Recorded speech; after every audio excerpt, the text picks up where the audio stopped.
Assalamualaikum warahmatullahi wabarakatuh. Apa kabar semuanya? Hari ini kita akan membahas tentang macam-macam gangguan pada jantung.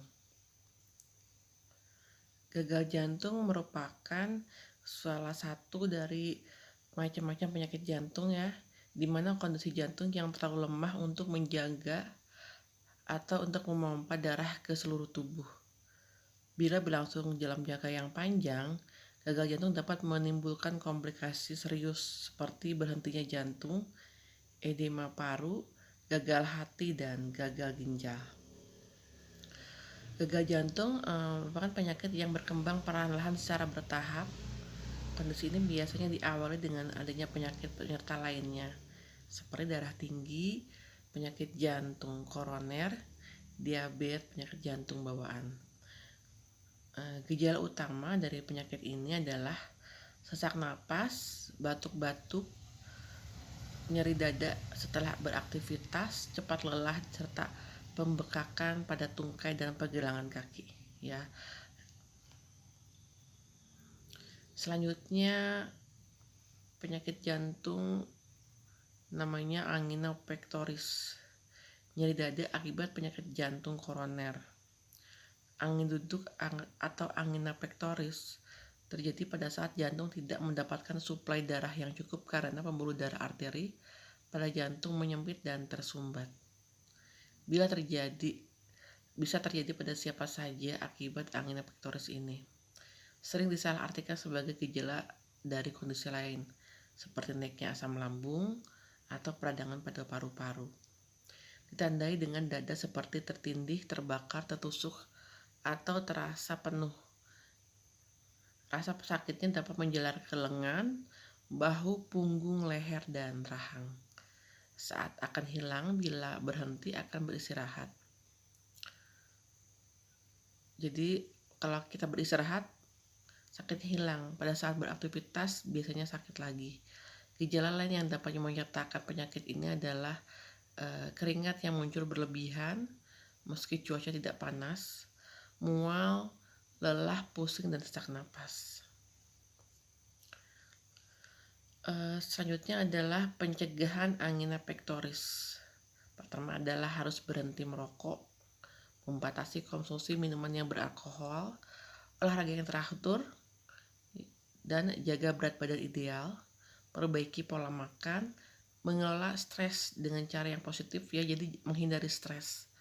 Rutin periksa ke dokter jika memiliki penyakit darah tinggi atau hiperkolesterolemia atau kencing manis atau diabetes. Karena di antara penyakit ini biasanya berhubungan satu sama lainnya.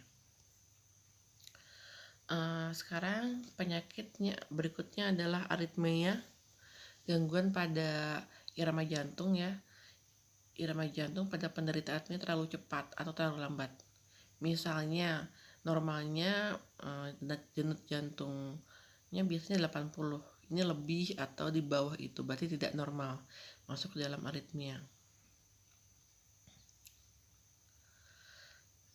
Gangguan tersebut bisa disebabkan oleh penyakit jantung koroner, serangan jantung, kardiomiopati, gangguan elektrolit seperti kelebihan kalium dalam darah, atau kekurangan kalium. Penyakit ini bisa saja tidak menunjukkan gejala, akan tetapi pasien penyakit jantung ini dapat mengalami keluhan cepat lelah, pusing, nyeri dada, berdebar, dan serasa dingin, dan bisa pingsan kalau sudah sampai parah ya.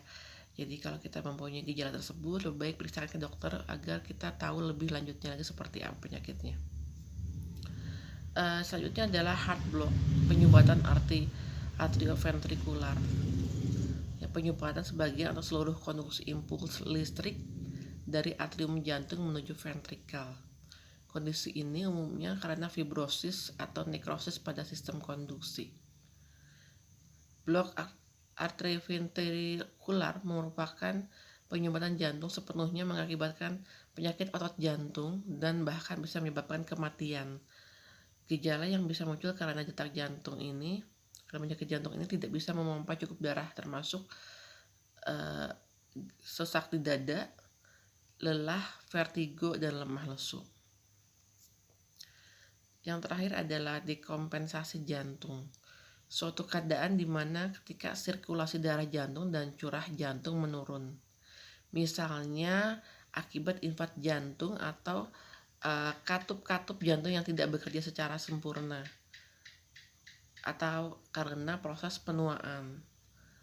Gejalanya adalah sukar bernapas, berbaring, muka membiru, dan edema.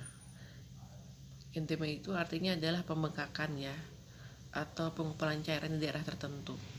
Oke, materi untuk hari ini cukup sekian. Assalamualaikum warahmatullahi wabarakatuh.